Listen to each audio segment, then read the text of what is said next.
Hey, hey. Howdy. Happy Happy New New Year. Year's. New Year. I say New Year's, but I know it's New Year, so I know that's incorrect. But this is our first show of the new year.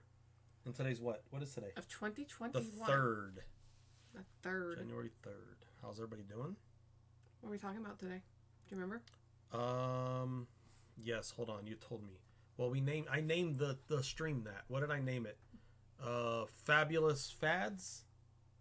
Fabulous Forgotten Forgotten Fads, yes. So we're going to talk about fads that have long been forgotten. No, so let me do some clean house. First of all... I don't know what we're talking about. First of all, Lolo made me a nose warmer, and I had it, and it's here somewhere. And on the next podcast, I promised to model it because she went to a lot of trouble. It looks exactly like the picture, and I thank her so very much. And I had it, I swear I did like 5 seconds ago, and gone.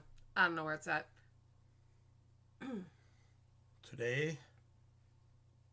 Oh, it's green, so it doesn't work very well. Right. All right, anyways, it's the St. Arnold's Texas Winter IPA with grapefruit. That's all I have to say about that.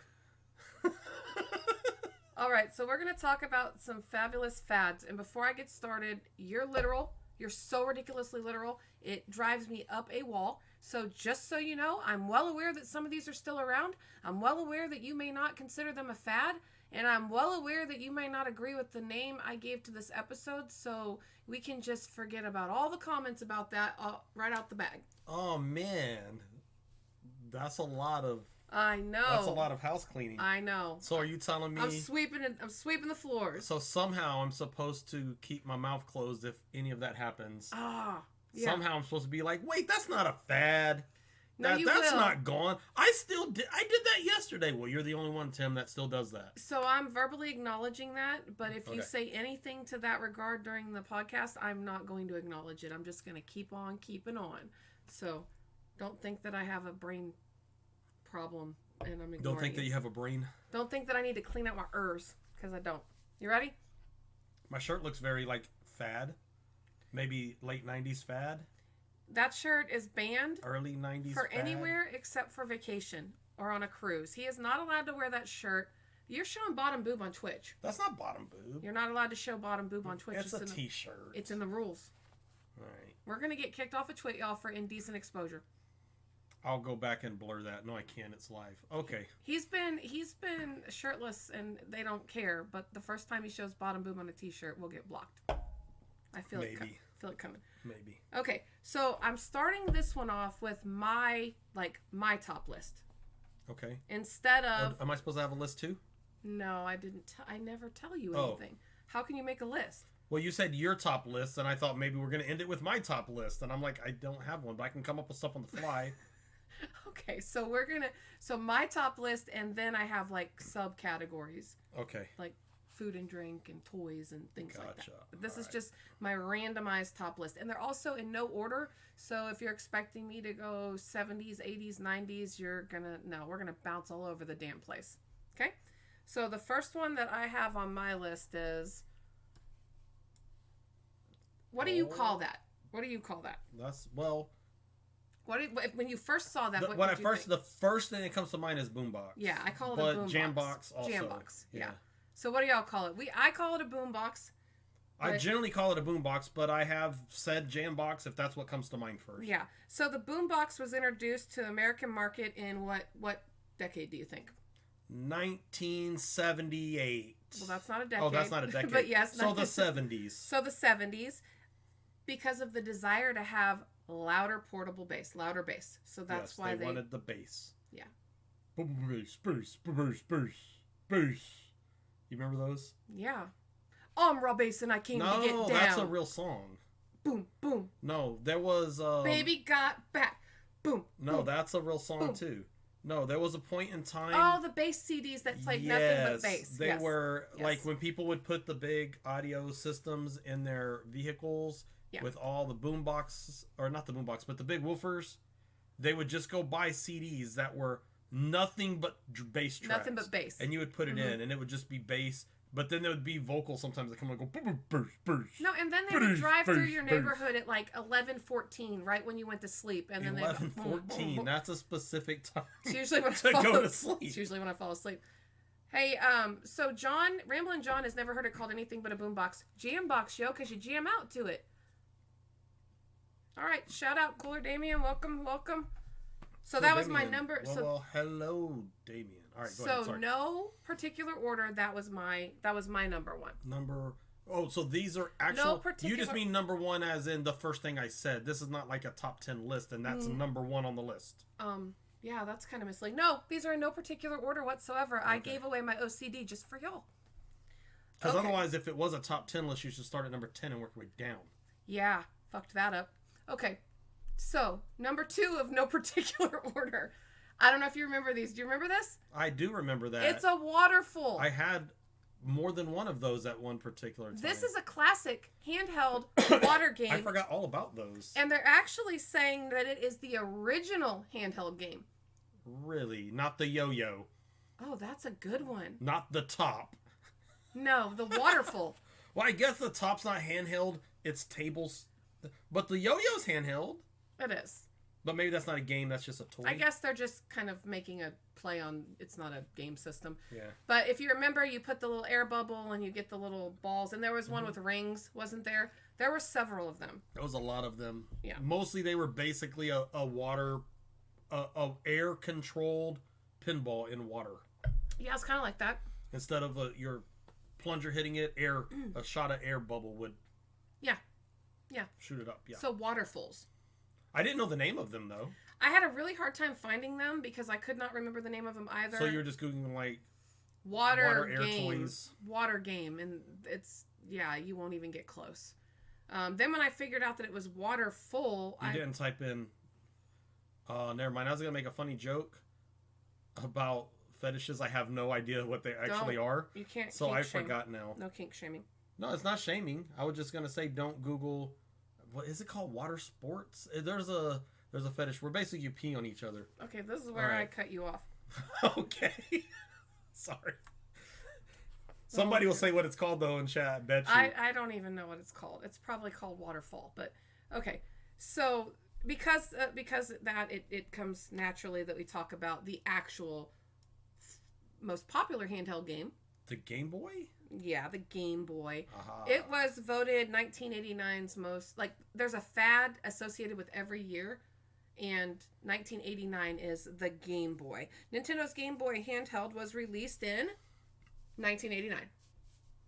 Obviously. Yeah. No, not necessarily, because some of these... Well, you said it was the fad of 1989. So it had to have been released in 1989, right?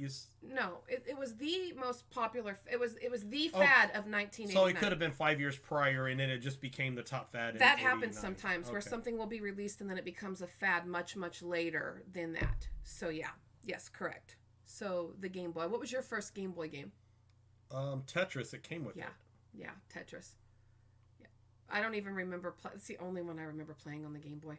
To be honest with you, there was a bunch. I don't remember. I think there was a Donkey Kong on there. There was a Mario. Lolo, get your batteries. Bring it next time. Let's hang out. Let's play Game Boy. And then there was Game Boy Color, which I don't remember it being colorful. I remember it being. It was very colorful. Well, it was still like 8-bit or something, but. Yeah, it was to me it was a bit of a letdown. Not then, I don't think. I think then it was just radical. Oh, you know what? Game Boy Color wasn't that colorful. Was the Game Boy Color just the casings were colored? I think the cases were colored. I don't remember. The screen wasn't. I don't. Maybe I'm wrong, but I don't think they added color to the screen into the. What was the next one called? The Game Boy Advance or something like that. The SD. I remember the SD that looked like a little laptop. No, Game Boy Advance. Yeah. Game Boy Advance had color. So Game Boy Color was just a colorful case, right? Yeah, it was just a colorful case. Yeah. They started making new case colors. Game Boy Advance, they added color monitor. So this next one, I wanted for my birthday so bad. Like, yeah, when you're a kid, Easy bake oven. No, I never wanted an easy bake oven. I knew you could grow up and be domestic. Why would I want to rush that? Oh no, I wanted an easy bake oven. I have to cook dinner every night. I was in no hurry to be domestic. I wanted one so bad. I never did get one. We had a neighbor that had one. This little girl that was my friend, and she had one. And I would go to her apartment all the time. That's dangerous. You don't just go to randos' apartments. She was my friend. She wasn't a rando. Well, her parents. It was where my mom lived, and her mom was my mom's friend, and her mom was the apartment manager. Okay, that sounds more legitimate than the previous story. But she had one, and I remember I would just want to go over there all the time and bake brownies. Because the brownie is like a 1 by 1 square. It didn't matter. We got to cook them and we got to eat them, and they were awesome. And her mom would buy us those little Bluebell cups of ice cream, those little small ones, and we could eat the little ice cream with our little brownies that we made. We burned them a few times. I didn't think you could burn them. It's not hard to burn them. It has just a little light bulb. It's like a light bulb. Yeah. All it is a light bulb. Okay, well, what was your gift that you wanted? Did you ever get one? Oh, yes. Oh, so you wanted it and got it. Oh, yeah. Yeah. Okay. Yeah. Oh, them stupid dancing flowers. The dancing flower. You turn the radio on and it would jam. Yes, and they had instruments. I remember those everywhere. Those? You couldn't go into a store that didn't sell them. Every CVS, every Walgreens, everything just had them all over the counter. The original Groot. Yeah, Lolo that says is the original Groot. That's true. So, with these guys, they have kind of done a reboot with the little solar, the things that you put in your windshield or your window, and yeah, they kind of sell those still now. The solar powered ones. Matter of fact, I just bought you one 2 days ago. We bought me a Groot one. Hey, I just bought her something 2 days ago that kind of covers two things we've already talked about. One, the boombox. Yeah. Because Groot is sitting on a boombox. Oh, yeah, my Groot is sitting on a boombox. He's sitting on a boombox, and it has the little solar thing, and when you sit in the window, he'll sit there and he'll dance on the boombox. That is true. I just got her that 2 days ago. For my Groot collection. What's a Groot fanboy? Is there a name for Grooters? You just named it. Am I a Grooter? That's what you are. You're I'm a Grooter, y'all. Truck stop trinkets. Did they sell them at truck stops? They sold them every single where, and yes, they did. I can verify that. I saw them at the mall a lot. I saw them at the mall. Oh, them little kiosks where they just sell whatever's the hot fad. Yeah, but really cheap versions of it. And they would, you just turned your radio on. Remember, they would, but it didn't matter any kind of sound. So, like, if you would stomp or you would make noise, they would just do it anyway. You didn't have to have the radio. So they weren't really dancing. Okay, so this one is very nostalgic, and I happen to know that both of us had one. Either that or you went over to your neighbor's friend's house and borrowed theirs. An Easy Bake Oven? No. Oh. Because I never had an Easy Bake Oven because I wasn't in a hurry to be domestic. Is it GoBots? No, it's not. It is for the hot summer days. What is it? For the hot summer days. The Snoopy snow cone machine. I remember those, but I never had one. 1979, and their slogan was, help you beat the heat. And just for the record, if you put Kool-Aid, it melts the ice. So there is a little bit of, you can't just do what you want. You have to use the stuff they give you, like the syrup. Because if you just pour Kool-Aid, it just makes a cup of Kool-Aid with ice. So you do have to have, you do have to have the right supplies. I guess they still sell them because Lolo said they just got one for $5 at Walmart. They do still sell them, but they're not a fad. They used to be a fad where every kid wanted one. Oh my gosh, they were. And you would grind and if you think about it, look at that serrated edge. There's nobody that probably let their little kid have that, but in the 70s, they didn't care. They just let you do what you want. And you would push Snoopy, like Snoopy pushed the ice down. So you'd put him in his house at the top, and you'd push him down, and you'd grind the ice. You never had a Snoopy snow cone? It's unfortunate. It is very unfortunate, but it's still the facts. It's the facts. Okay. Them's the facts. Your neighbor girl didn't have one? Facts. Them's are the facts. Your neighbor girl didn't have one? She probably had one with the Easy Bake Oven. So, in our childhood, what would you do if you weren't at home? For a Klondike bar. Yeah, for a Klondike bar. Those are so good. Those will help you beat the heat, too. You know what, though? I was never a big fan of Klondikes. They were okay, and especially as a kid, because any ice cream's good. But when they came out with, the ones that were Heath and Butterfingers and stuff, oh man, those things is the jam. No, the Magnum bars are better. The Magnum ice cream bars? Yeah. No way, those things cost the price of 5 freaking... Those are bougie ice cream bars. And they're so good. They have the little line of caramel going down them and the nuts on the top. Yes. Those are bougie ass ice cream bars. They're so good. They're good. They're legit, but nah, that's too much. I could buy a whole pack of Klondike for that. So you give Sally at school your number, but you have baseball practice, and she calls while you're out. Better hope you have your answering machine to take a message. Oh, well, you know what? Oh, this is... Okay, I'm not going to say it. You said I'm going to be like, well, technically. You will, and we're not going to hear it because we don't have time for that. But technically, we have a voicemail. This hasn't gone away. The device in which we used to do this is gone, but we still use this technology. Do not have an it's just all digital now. And it's not the same technology either. Hey, Beryl. That's all pretty close.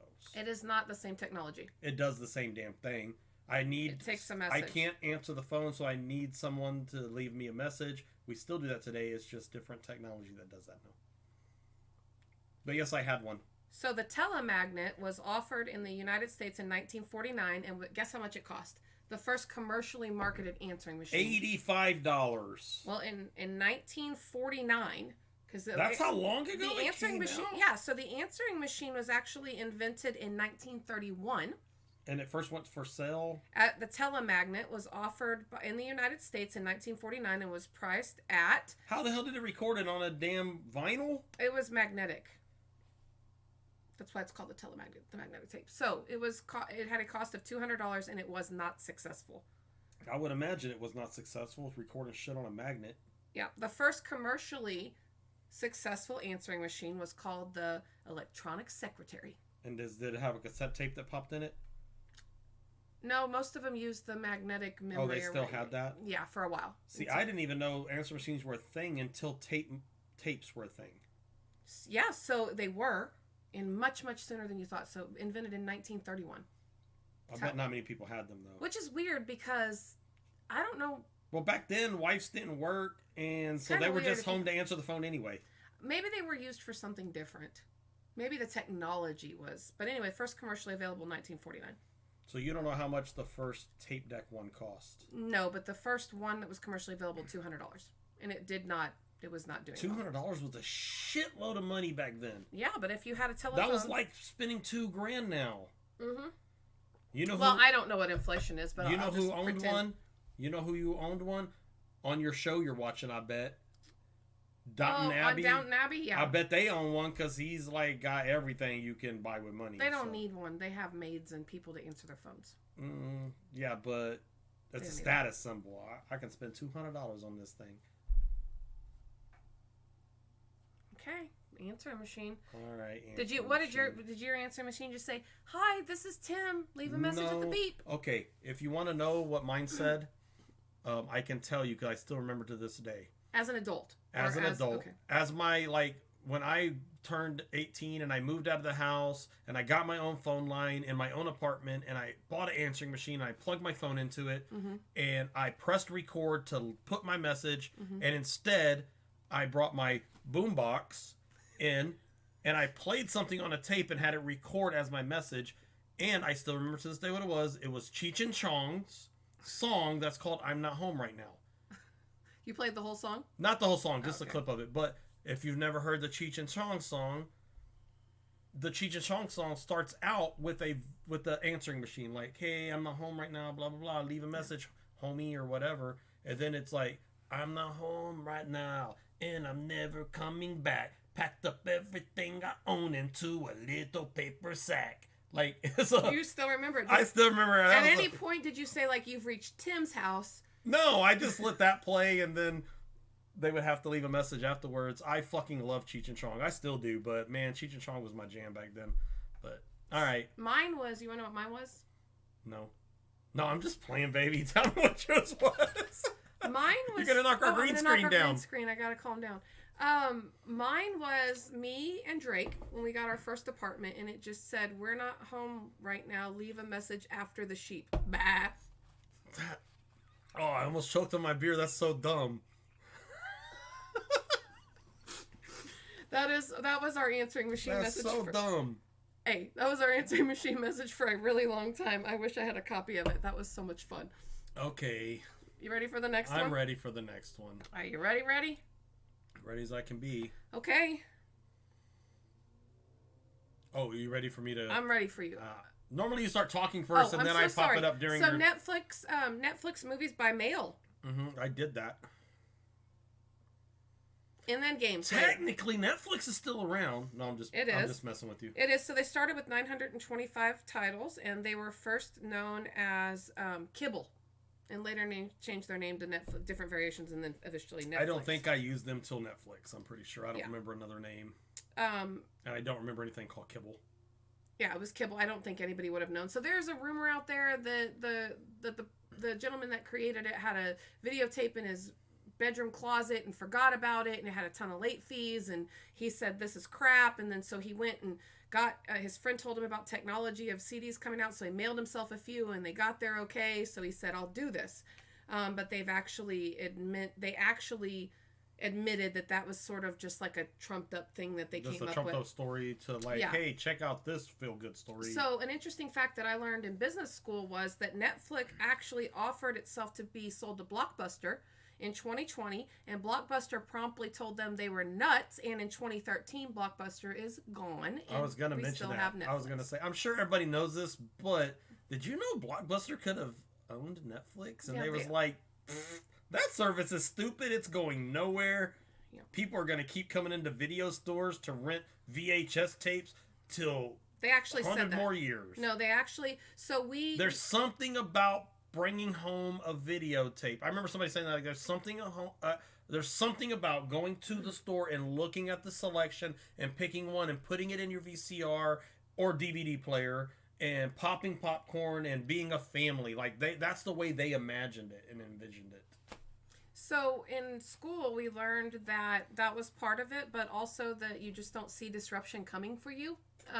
It's really, really hard to see disruptive technology because it doesn't exist yet. So you have to really think out of the box, because there was not a time where anyone really thought that renting a movie would ever go away. When Netflix started, they actually had that, that list. You would put your videos in order of the ones that you wanted, and the first one that came up, it would get mailed to you. So you would have a list of 10 videos, and they would get you to spend time making this huge library of the ones you wanted. And then when you got the Netflix in the mail, do you remember, you didn't know what it was at first, and then they started telling you. Sometimes you did. Sometimes I rented a lot of obscure things with B-horror and stuff, so a lot of times they were just available for me. Well, you would make your backlog list, and they did that because they had limited categories and limited numbers of videos, and this allowed them to get returns and manage their inventory better, and also keep people engaged by having this full list of movies that they want to see. And you're moving on to the next one now. We all remember going to Blockbuster and not being able to find the title because they only had 9 copies of that available. With Netflix, they could have limited copies, and they could constantly send them, because if you didn't get the brand new movie, you still got something that you wanted to see because it was on your list. So you weren't really upset that it wasn't necessarily the new release. And then one of the people involved in Netflix initially went on to do Redbox, which has not been all that successful, but Redbox was pretty hot for a hot minute. Yeah. There was lines at the Redbox at the CVS when they first released and those. They got to a point where you could also reserve online at a certain box. And yes, to John, I definitely had one, more than one. I burned one out and bought another one, and it was about the size of VHS tape, and it just sat next to my VCR, and it plugged in, and when you popped your thing, you'd stick it in and just push the button down, and it had one function, no buttons. It just had an eject button, that's it. As soon as you close it, it started rewinding, and when it was done, it popped open, and you could stick it in the thing. And if you didn't rewind, the video store would charge you like $1 because you didn't rewind it. I messed something up. Remember that? Yes, they would. They would charge you if you did not rewind it, and they'd also charge you a late fee. Yes. Yeah. So I've done something wrong over here where I cannot fix it. I need to go back to where I can see all of the videos, or all of the pictures, and that's not happening. Well, hit your photo button right there. I am. It's not going back. Okay, so here's one that made my list. That I actually, there's no point. This is disruptive tech.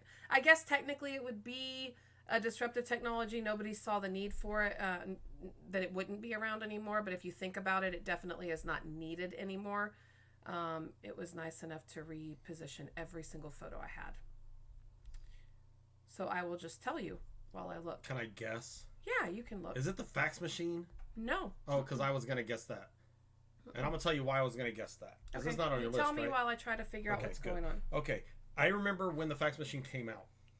And when the fax machine came out, I said, this is the most innovative piece of technology that's ever existed. Like, period. But also, we owned the truck stop, so we had we owned a truck stop, and truckers, it made their life a million times easier because they would be able to get loads, get their permits, get all this like almost instantly. This was like before, like they weren't. I guess with email, you'd have to find a printer. People still use fax machines, but it's not. It's rare. Yeah, it's rare now. It's and rare. so like I can't tell you. Like we used to charge like $1 for a fax, and then 50 cents for each page after the fax, and like it was a big business. Everyone, and I was like, oh my god, this has changed the world. And I swear, within 3 years, we weren't even doing faxes anymore. It changed business. I'll tell you, we were able to, for many years, we used it in business. So when I started in business, the fax machine was a thing. Yes, John's right. They used to send you memes via fax. Your What? fax machine would go off, and it would just be like a comedy image that would come through. Who would send it? Like just somebody they have your contact, they have your phone Really? number.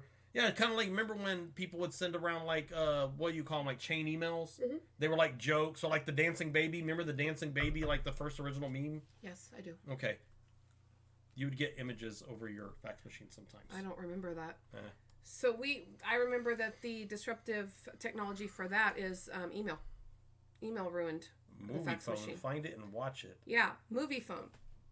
This is a fad I don't know about. It was movie phone. You dialed it and it told you the movies and the times. It was around so much that Seinfeld did an episode about it.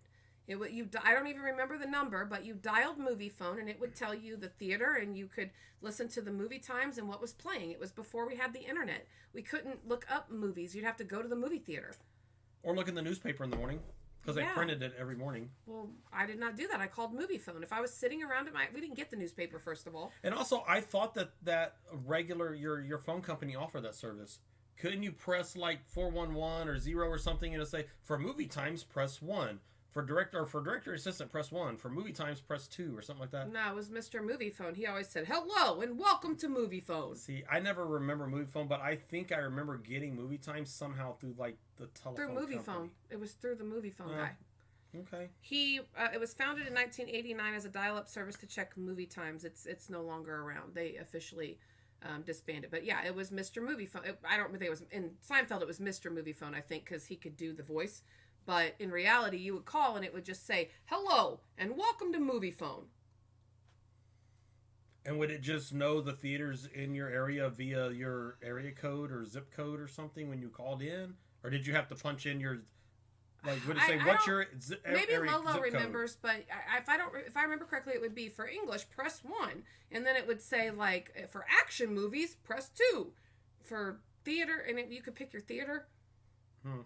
So, yeah, we always called Movie Phone. Like, that is the only way that we knew what was going on, was Movie Phone. All right. That's what I say. He's making fun of me. Y'all don't know that, but he's making fun of me. That's an inside joke y'all didn't get. I say, Whenever, it's when I make a valid point, she doesn't like to give me credit for valid points. So like if we're talking about something, I make a valid point, her response 100% of the time for 11 years has been, That's all I get from her.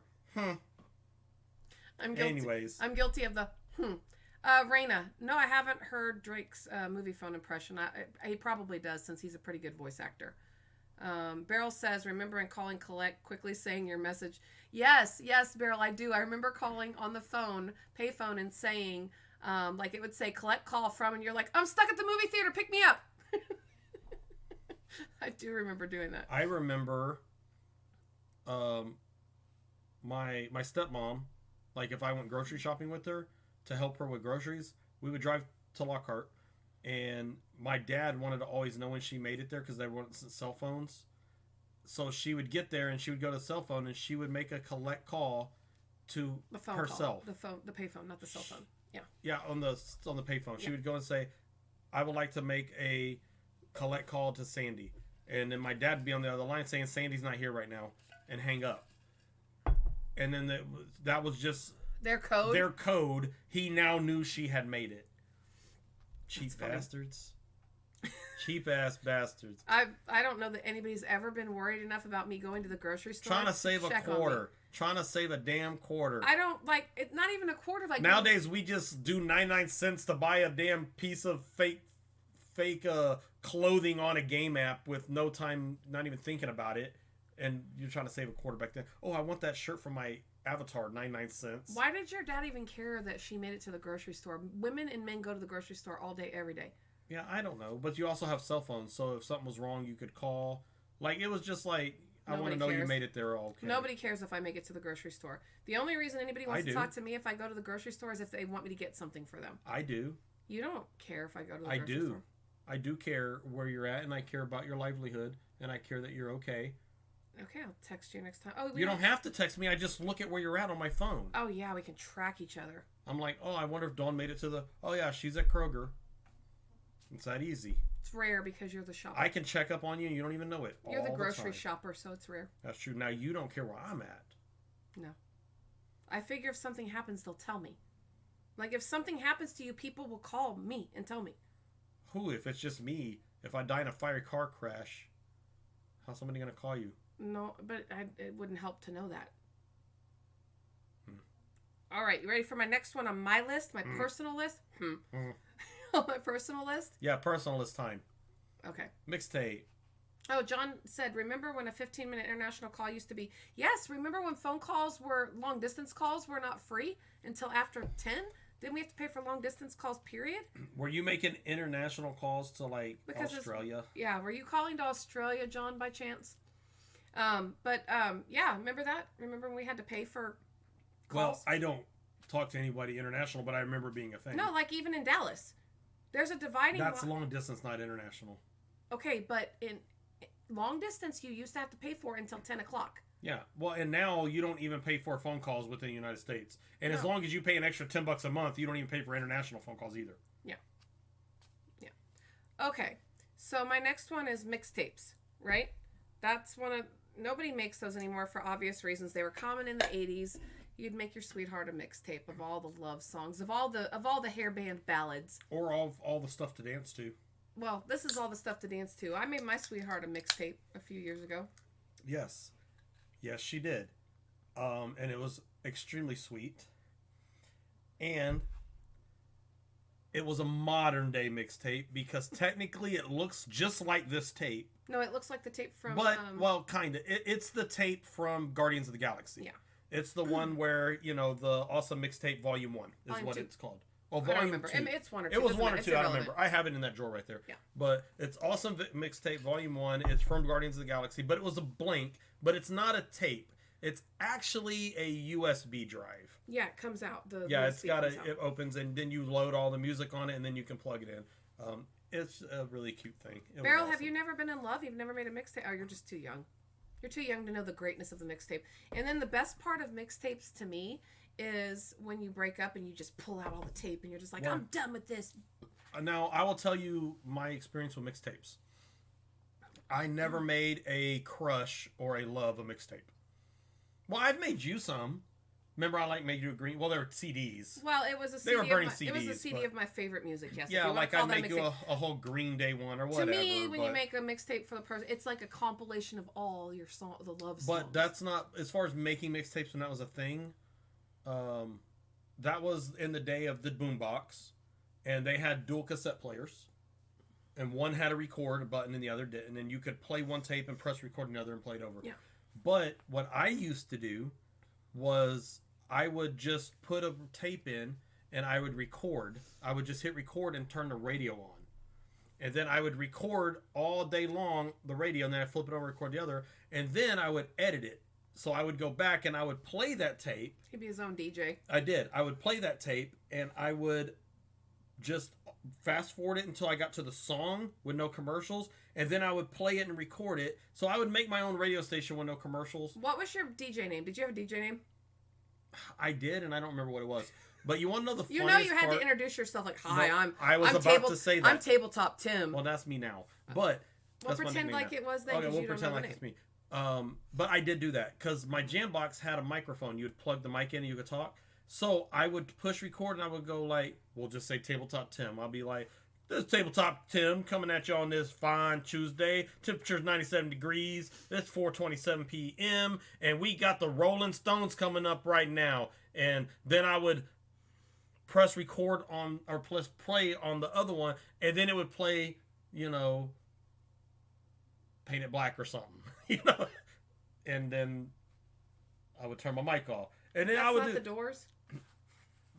I was just saying the name of a song. It doesn't matter. Anyways, I would introduce the band that was coming up. It was fun. You were a nerd. It was fun. I still am a nerd. You were a nerd before being nerd was even cool. Yeah, But Beryl made mixed CDs, which yes, we've all made those too. But I thought it would be cute to when I found You just called me a nerd before it was cool. And I'm sitting in front of a gaming PC. To your left is a stack of comics, a Warhammer guide, a D&D book. Yeah, I'm a nerd. All right. What you got? This is one of my favorites that nobody appreciates the way I do. I bought you one of those when they were popular. No. Yeah, I did. No. I've only had one Snuggie in my life, and it's a UT Snuggie that I bought when I lived in Austin. You've never bought me a Snuggie. Nice try. But I think I was going to once, and I didn't. No need. I have one. I think that's what you told me when I was going to buy it. They're awesome, but they do get a little toasty. So the idea of wearing it backwards is weird. So I do wear it forwards, which technically makes it a robe. A robe, yes. It's just a robe now. I was about to say that. I'm like, isn't Snuggies just a robe? Didn't somebody just put a robe on backwards and call it a Snuggie? And make a lot of fucking money off of it doing it? Pretty much. They made a lot of damn money. Yeah. They made so much damn money. And then they have the commercial, the licensed ones too. So all the colleges and all the sports teams and all that. So yeah, the Snuggie. I love me a Snuggie, but I wear it like a robe. Beryl says no one deserves his James Brown, Teenage Mutant Ninja Turtles, and Ghostbuster tapes. Well, that's why you burn a mixtape, because you get you give them a copy of it. And at some point, it's so let down, like from recording over recording over recording. I've never seen Handmaid's Tale. Nobody's allowed for it. Yeah, that does look like the outfit from the Handmaid's Tale. It's just missing the white collar. Yep, sure enough. Okay, here's one that all kids can enjoy. Even big kids like me? Yeah, we never had this. I never have. I don't know if you did or not. Oh, the clapper? I never owned one. I wish I did. I remember the commercials all day long. It was two old people sitting in the bed, I was going to say, I guess that was a fad. People did buy the shit out of it, didn't they? Yeah. They still make it. They do still make it. Yes. I see it at CVS, I think. They have an As Seen on TV section, and they still sell that there. And there are times... The box is more modern now, but yeah, there are times when I wish I had one. There are times where I'm literally like, I don't want to get up.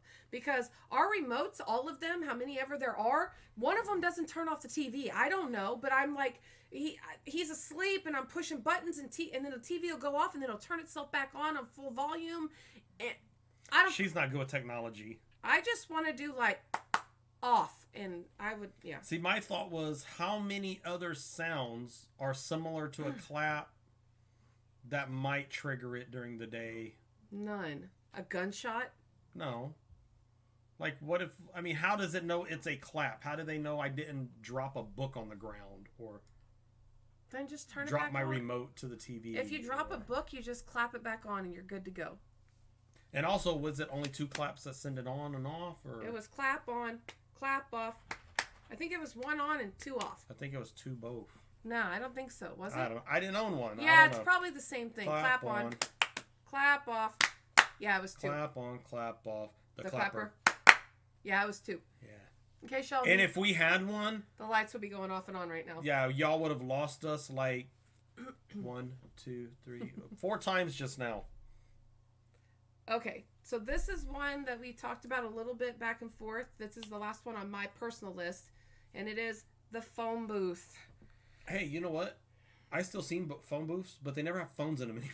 Yeah, they're like... It's like they tore the phones up, but they just left the casing that says phone on it. And they're always in bad neighborhoods. How are you supposed to time travel if phone booths are gone? When do you think the first phone booth was?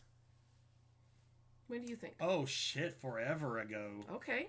How long I mean, ago? you see old-ass movies where they got in them and closed them. Superman in the comics in the 1940s was changing outfits in a phone booth. Yes, he was.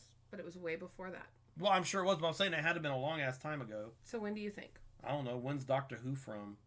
Don't they fly in a phone booth? Doesn't he go in and out of time places? Like a phone booth. Yeah, but he's from all times, I believe. And you know who else travels in a phone booth? Bill and Ted. Okay. Okay. But when do you think the first phone booth? I'm just going to throw a number out there. Okay. So I have a number in my head. I'm going to subtract 10 years or so from it because I think I'm wrong. Okay. I'm going to say 1922. 1889. Holy fuck.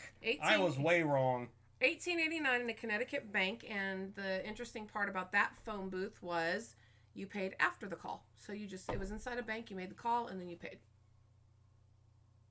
What if you didn't pay? What if you just walked away? The honor system was good and well back then, I believe. In 1889, everybody... Yeah, we didn't have bank robbers and people robbing trains back then. Honor system was great. We didn't have fucking Bonnie and Clyde around back then. So what was the original cost of the phone booth, do you think? Like to make a phone call? To make a phone call.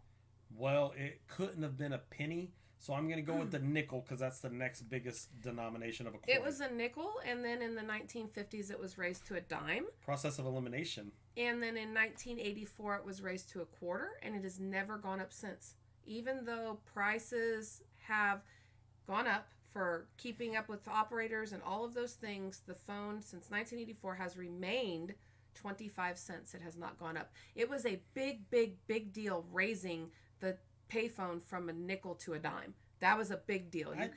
We had a payphone at a truck stop, and I remember people just plugging quarter after quarter after quarter. Well, that's long distance calls. Oh, okay. I was like, man, we used to sell. Somebody would be like, "Give me a roll of quarters," and they would go to the phone and just start pumping quarters into it to make a phone call. Long distance. Yeah, they were probably calling Colorado or something. So, John, the British phone boxes, how much are those? How much do they pay for a call for the British phone boxes? You think he knows that answer? Maybe. He's like, I can Google it for you. He knows how many pounds. Surely he knows how many pounds. But once you tell us how many pounds it costs, you also have to gonna convert that to U.S. dollars so that we can know a comparison. It's per minute. It's not per call, he says. Almost all my pictures are gone. So I thought I'd tell you that. So I'll tell you about the next one with no picture because whatever happened earlier deleted almost all of it. Or just moved it some random place you can't find it. Yeah. So anyways, the next one is the dancing baby. Oh, the old meme? Mm-hmm. Why don't you talk about the dancing baby for a minute? Because all of my pictures well, are... I'll go back. I switched to your iPad accidentally. Oh, sorry. I took it back off. So what I remember of the dancing baby was... I'm going to guess it was somewhere in the neighborhood of around... Let's see, I graduated in 93. I'm going to guess it was around 1997 to 1999 if I had to guess when that was. Since I have over 8,000 pictures, it's nearly impossible to find the pictures I no longer have. It was also known as the Ooga Chaka Baby. Yeah, because it played Ooga Chaka, Ooga Chaka, Ooga Chaka. Yep. And then he would just... All it was like basically a GIF. And it was just a baby that just did this. Yep, and it would get emailed to you.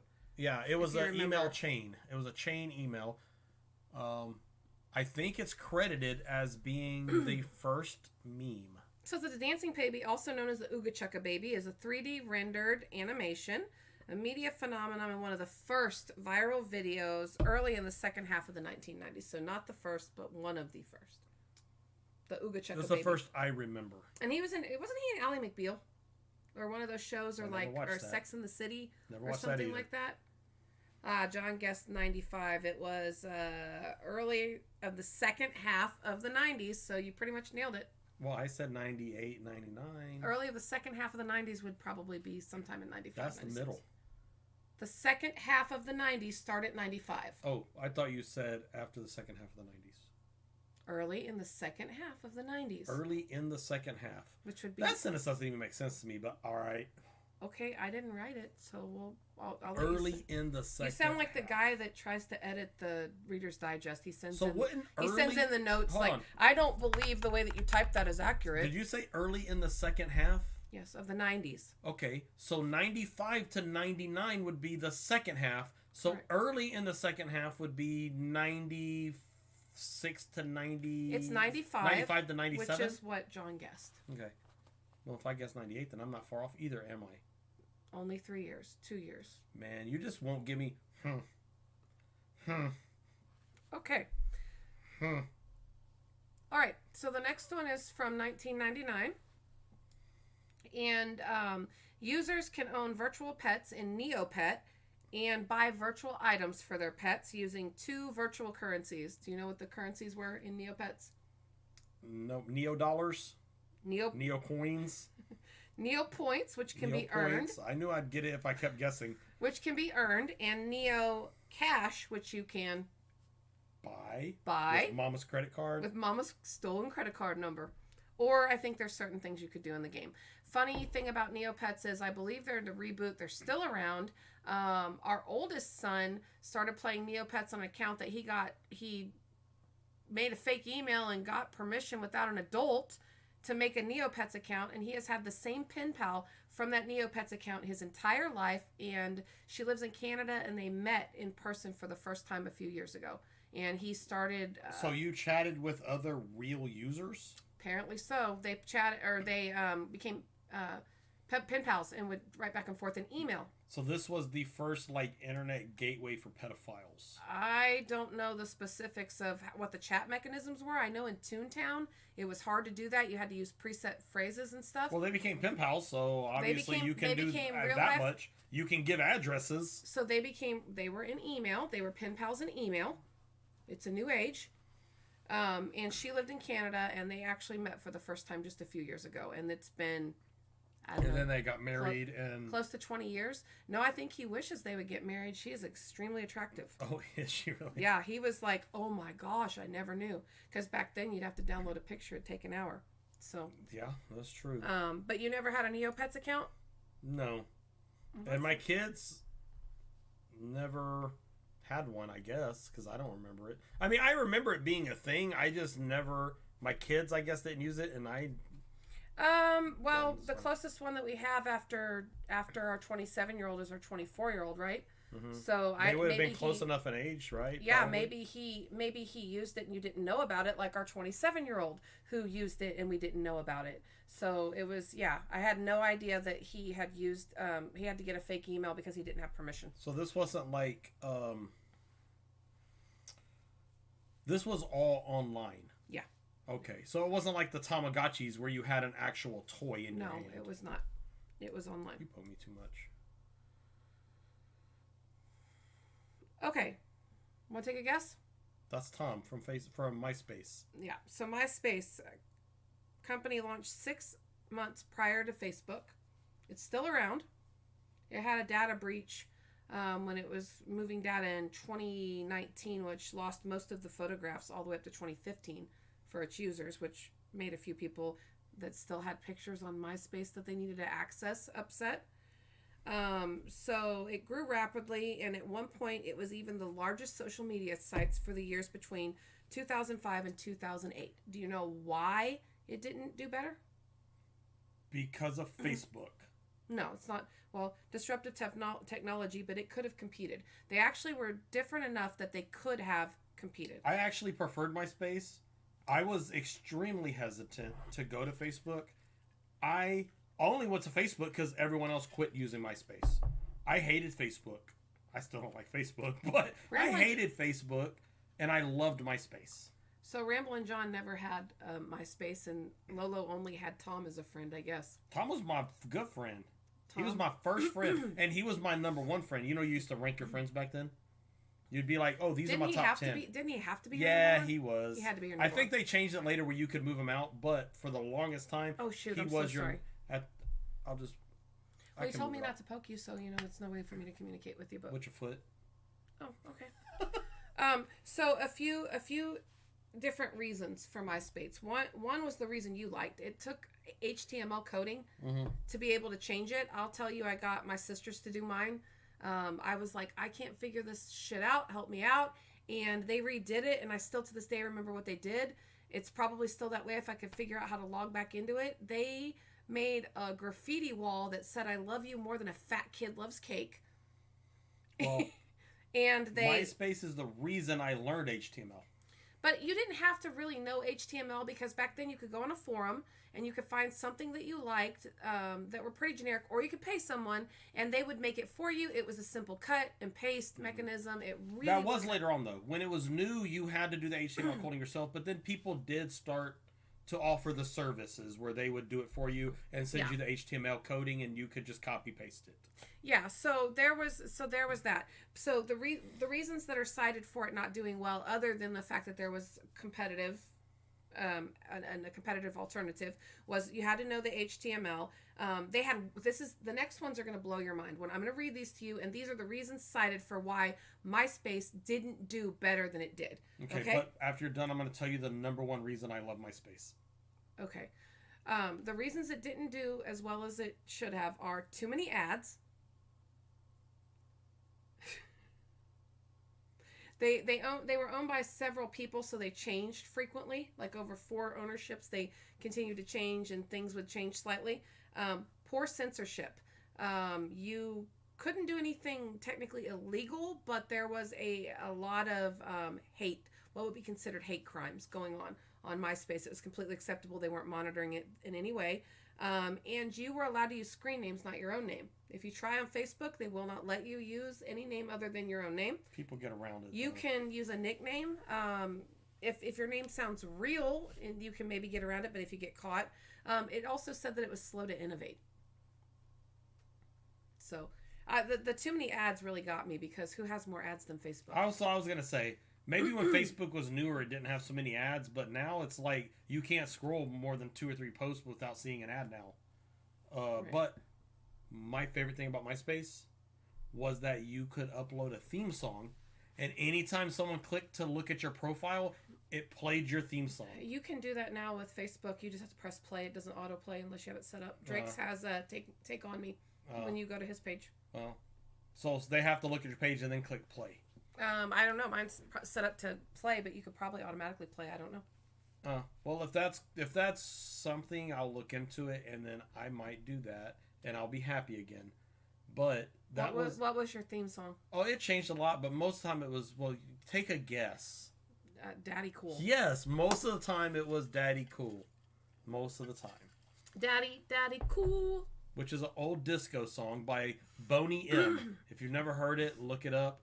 It's the most catchiest tune you've ever heard in your life, and it was my theme song.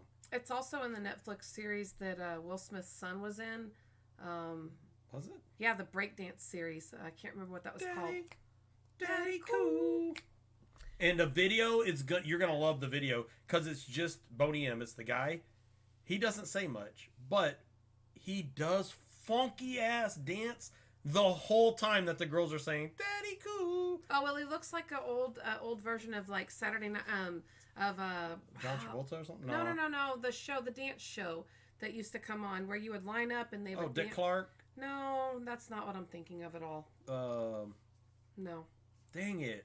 It's probably not what you're thinking of, but I have a show in my head and I can't think of what it is. American Bandstand. Oh, that is what I was thinking of. Yeah. That was Dick Clark. But he had a lot of bell bottoms. Soul Train, yes. Soul Train is the one I'm thinking of. Angry Birds. So that was that the one where you would flick the pig, Adam?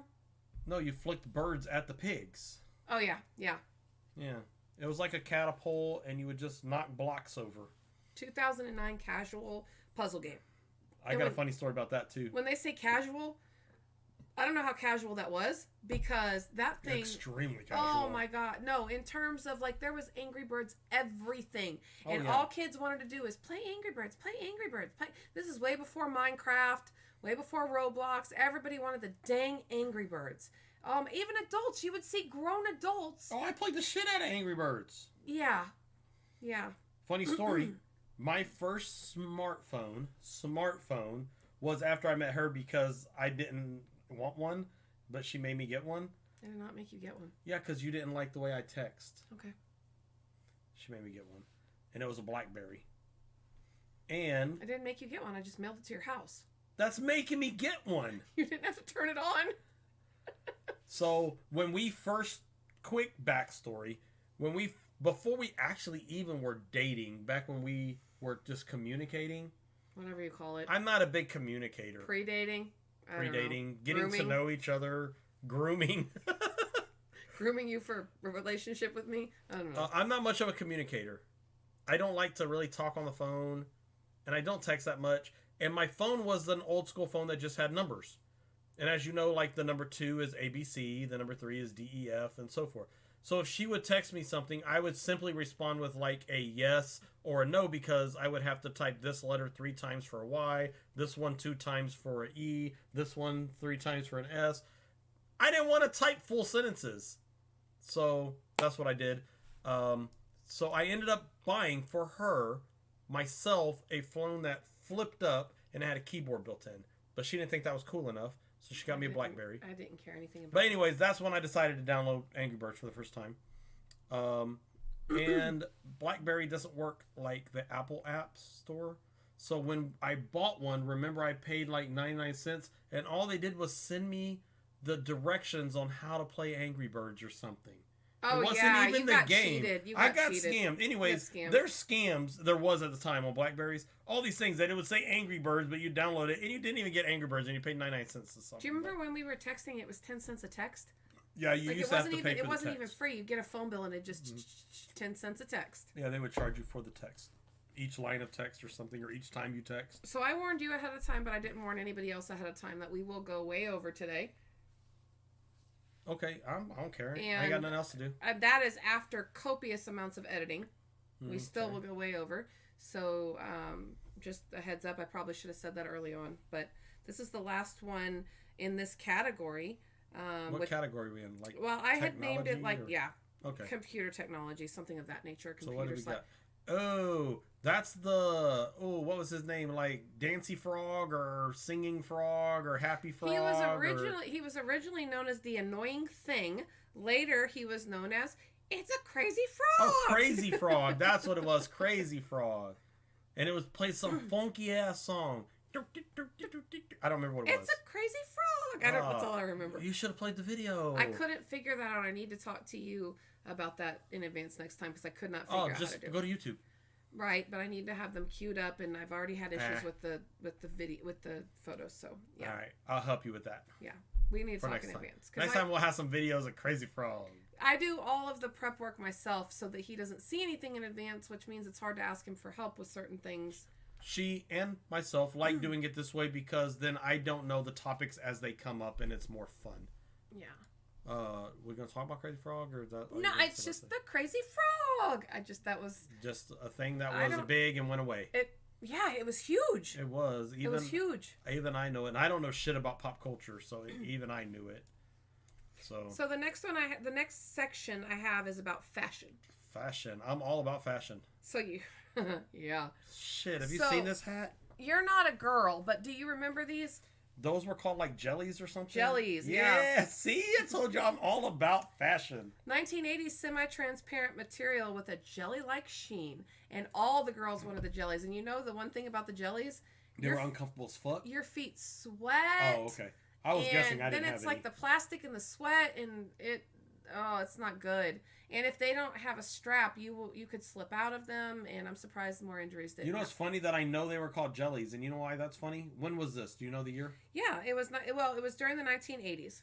1980s. Okay, so during the 80s, I was somewhere between the age of 10 and 15, and that means I had no girlfriend, no females really in my life, no sisters. You were hanging out with the chick next door in her apartment. I don't think she had jellies. And also, that was more closer. No, that was in that time frame. Because I was about 12, 8. Nah, I was about 10 or 12. But anyways, I don't know how I know jellies. And I know the name of jellies because I didn't have sisters. I didn't hang out with, like, female cousins. My mom definitely didn't wear them. Because they're popular. Yeah, so that's what I'm getting at. That's how popular they were. That even me, knowing nothing about females back then, know that those are jellies. Yeah. And Lolo said they would cause blisters. Yes, absolutely. Absolutely blisters. Absolutely. Absolutely blisters. So the next one, and your feet would stink too, but, TMI. Okay, so the next one, there's no doubt in my mind that everybody remembers this. You remember this. You weren't cool. You were not cool. You were not cool in the 1990s if you did not have this. Then I wasn't cool already, so let's see. Oh, I must have been cool because I had hypercolor. A thermochromatic dyed shirt. They were hypercolors, right? Yeah, it was hypercolor, the thermochromatic dyed shirts. And now they're making swim trunks. currently, I don't know if it's Hypercolor that's making them, but the same technology, they make swim trunks now that when you get in the water, they change to different patterns. I don't know. I can tell you right now that sweat would ruin them over time. Did you sweat a lot? No, but there was this kid. I'm not fat shaming because I'm fat. Look at his belly. But there was a really fat kid in gym class when I was young when these came out. And his were always warm around his nipples. And he had the little circle nipples when he wore them. But over time, and his armpits would turn orange. Like his shirt was pink, but the armpits would just turn orange and his nipples would turn orange. And I'm like... He just wanted to touch his nipples, y'all. I was like, this dude should not be wearing this shirt during gym class. That kid looks kind of like me at that age. You were a chunky monkey. That's a weird picture because he had the perfect bowl cut. Freaking me out. I did have a perfect bowl cut. John, don't you worry. I won't let you down, hun. Oh, parachute pants. Oh, are we going to talk about Jinkos? No. Oh. Jinkos were cool. They were. I have once again lost a picture, so I'll just tell you what this one is, and you can talk about it a little bit because you know this. We need to make a picture that's just a question mark. Yeah, and just put it up every time we lose a picture. So I had all the pictures in order, and I did something, and it rearranged all of my. I have 8,000 photographs, and it has rearranged all of my photographs. Can't you hit today, and it will show you just today's? No, it's not working. I've already tried that. So I'll talk about these, and then I'll pull up the next picture, so I'll be ready. So you'll remember these because for scouting, they drove us nuts because everybody had them. They were a dang mess. Oh, so this is kind of a current fad. Silly bands. Oh, silly bands. You remember the silly bands? Yeah, they were they were shaped like it is not. They were shaped like a animal. Yeah, they were animals that if you stretch them out, if you put them on your wrist, they just look like line pretty much. But when you took them off, you could see the shapes kind of. Yeah, because when you stretch them, put them on, you can't even make out what they were really. No, they were just bracelets. They were rubber bands, but the rubber bands were laser cut into like shapes of animals and stuff, basically, is what they were. They were, and I had a great photograph of them, which I can't find now, so I'm not even going to bother, because I will spend all day looking for it. But those were all over the house, and they would get in your vacuum cleaner, and if it gets in your vacuum cleaner, it'll F it up. And one mom was noted saying that the reason they were so popular is because they broke so easily and got lost so easily that kids wanted you to go buy more of them. And they just kept getting bought, and they would come in a bag. I'll be like, I ain't buying no goddamn silly bands. You done broke all of your silly bands. You know why they were invented? I'm not even gonna guess that because initially they were invented to promote not throwing rubber bands away, but making them reusable. Oh, see, so they were rubber bands. That's why I said they look like rubber bands. But you couldn't use them as a rubber band. They broke. They broke because they laser cut them, and they had little small pieces where like the two zebras were attached by a piece of a tail. Yeah, I wish I had the photograph. So I'm sorry about that. But yeah, that's all good. Okay, I'm sure everybody knows here what a silly band is, so you're good to go. Yeah, so created in 2002, driving the ReddMetal household absolutely nuts. We've gone through at least 2 to 3 vacuum cleaners. Because at least all 3 of the boys of that age all had them. Yeah, so thank you, Silly Bands. Thank you for ruining 4 vacuum cleaners. Send you a bill for our vacuum cleaners. All right, you know what that is? Swatch. Yeah. That's a swatch, baby. So what does swatch stand for? It was something to do with Switzerland, wasn't it? Well, no. Oh, then I don't know. Not the name. I don't know then. It's a contraction of second watch. I don't know. Swatch. You were supposed to have 2 watches on? Apparently. Remember when that was a fad? You would wear 2 watches? I was never a cool kid. Yeah, that was cool. Well, I guess I was. I had a hypercolor shirt. Yeah. So the slogan for Swatch was everyone should own a Swatch. And there are still Swatch stores. And a primary watch. And a primary watch. And a second Everyone watch. should own a Swatch and a primary watch. So they come in all different, like, express yourself. Oh, yeah. There were 7 billion different Swatch watches. Yeah. I actually bought one probably about 10 years ago at a store when I was coming back from a flight. I got Carter a Constellation one that is kinetic. It's a kinetic watch. It is really, really awesome. Do they still make watches? They do. They actually still have... 10 years ago they did. And that watch was a good $200 and something. And it was one of the neatest watches. I'm wondering if currently, right now, they still have watches. I have no idea. I can't answer that. You know who made a lot of money as a watch company out of the blue was Fossil. Remember that? Yeah, but they did clothing and all kinds of stuff. But they started out just only doing watches.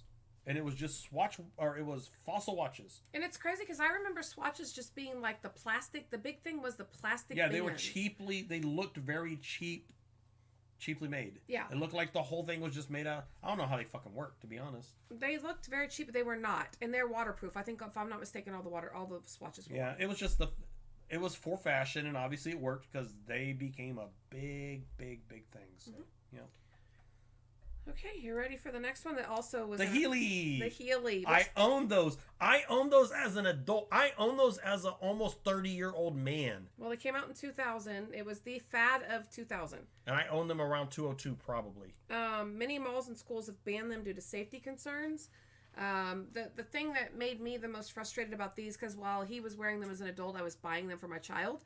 And the wheels pop out, and you're supposed to hang on to them. So my child, who is now 27, promptly lost one of the wheels. Now later they did make them retractable. Yeah, but at the time when I was buying them back in the 2000, early 2000, you had to pop the wheel out. But you didn't have to. Why ever take the wheel out? You can't walk in them. Yes, you can. No, they didn't. The only time you didn't walk is if you lifted your front feet and then you would roll. No, it was ridiculous because the wheel. No, it took practice. I had to learn how to do it. But it's stupid. You would look ridiculous. No, you could just walk normal, and then as you're walking, you would just lift your heels and you would just start gliding. It was fucking awesome. The last cruise we were on, there was so a much kid. Fun. There was a kid on the cruise ship that had them.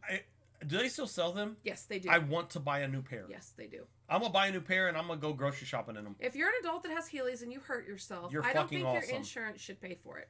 If you're an adult in Heelys, then that means you're a cool ass dad.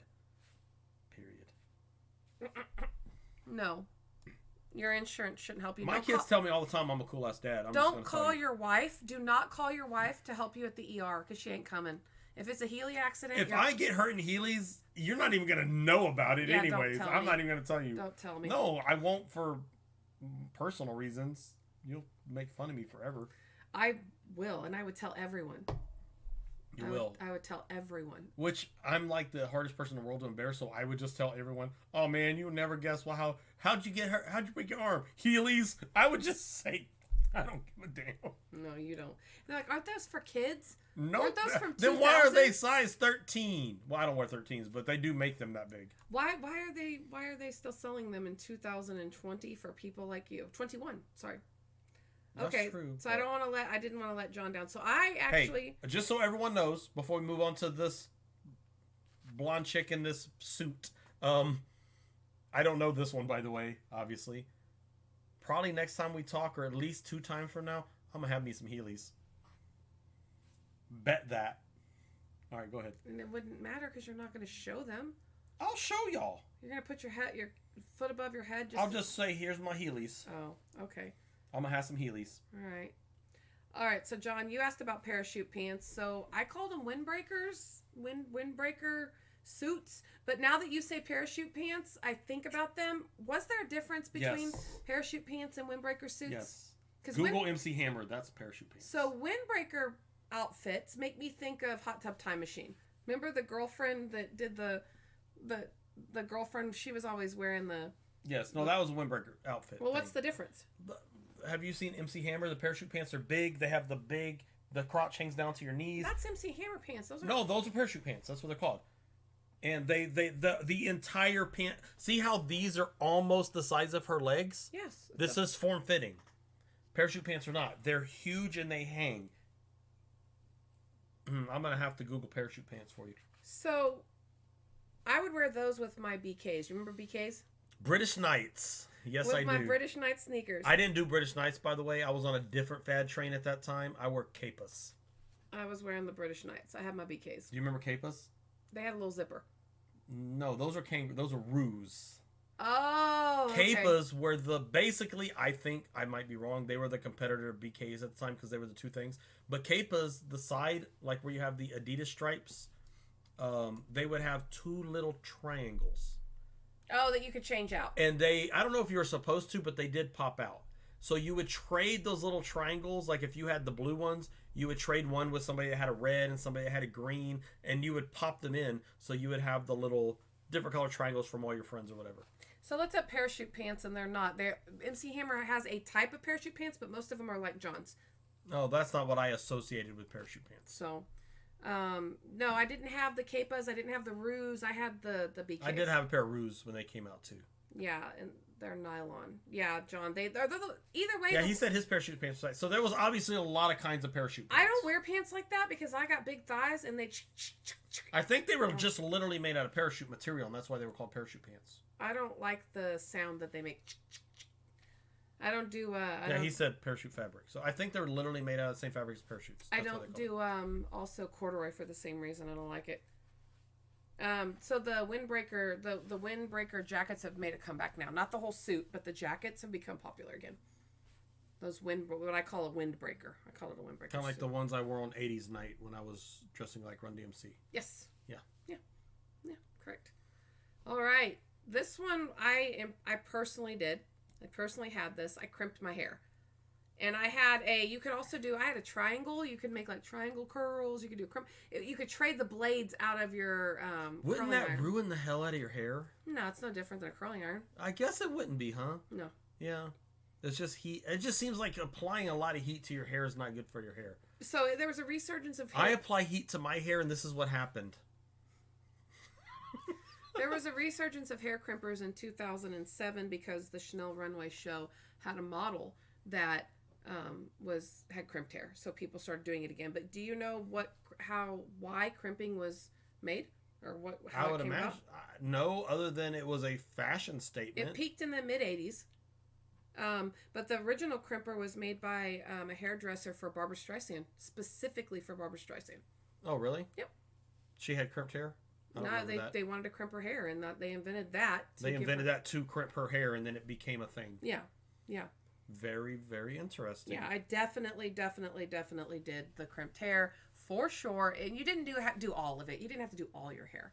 You just do like a ponytail with your crimped hair or whatever. Okay. Back in the day. Back in the day. All right. The next section I have is called pop culture, sort of, I guess. Oh, I don't know everything about pop culture. No, you will. You'll surprise yourself. Really? Yeah. So the Chuck Norris facts. Jokes.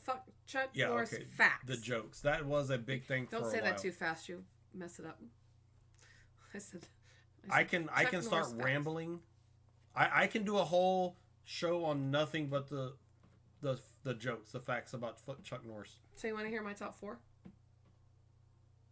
Is it Chuck Norris does push-ups and he pushes the whole earth or something like that? No.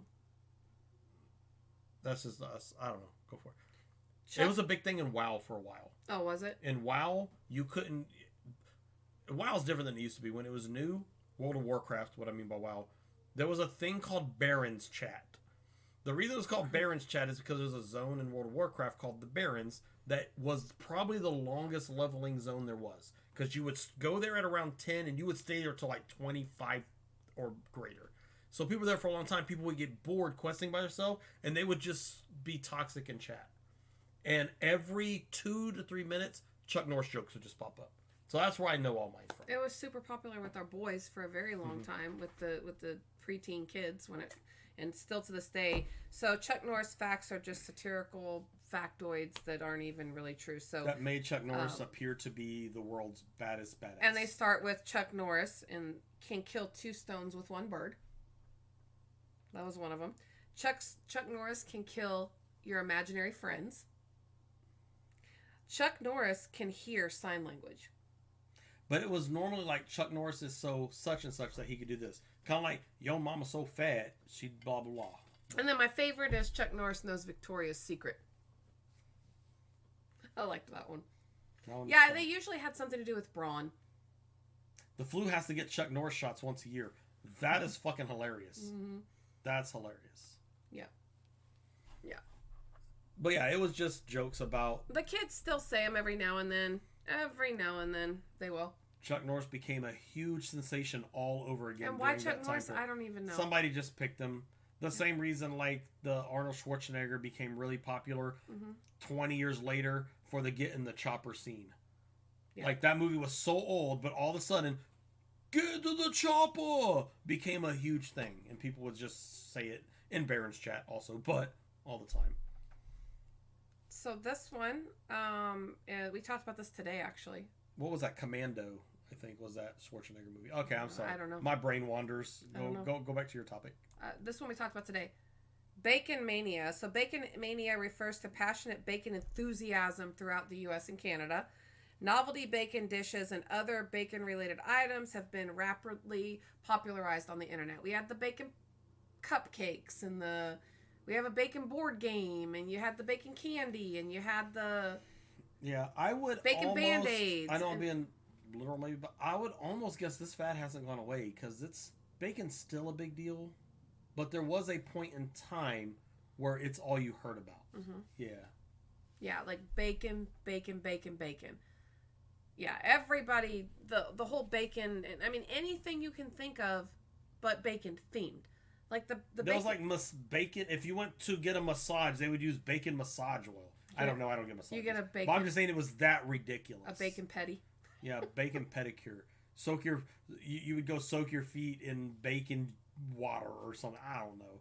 They wanted to do bacon for every damn thing. Yeah, it was. Everything. I think you can put bacon. Glasses in the frames were bacon. Or whatever. Yeah. Bacon, bacon, bacon.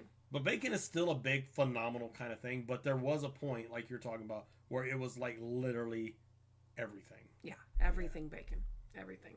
All right. All right, so the next one is... Oh, that's what was his name? Willem?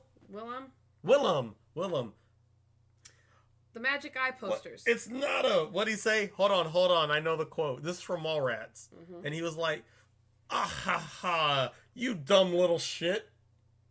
Mm-hmm. It's not a schooner. It's a sailboat. Yeah. And the kid was like, a schooner is a sailboat, yeah. Dumbhead, or something like that. And Willem was like, oh yeah? The Easter Bunny's not even real. Yeah. It was. Anyways, I love Mallrats.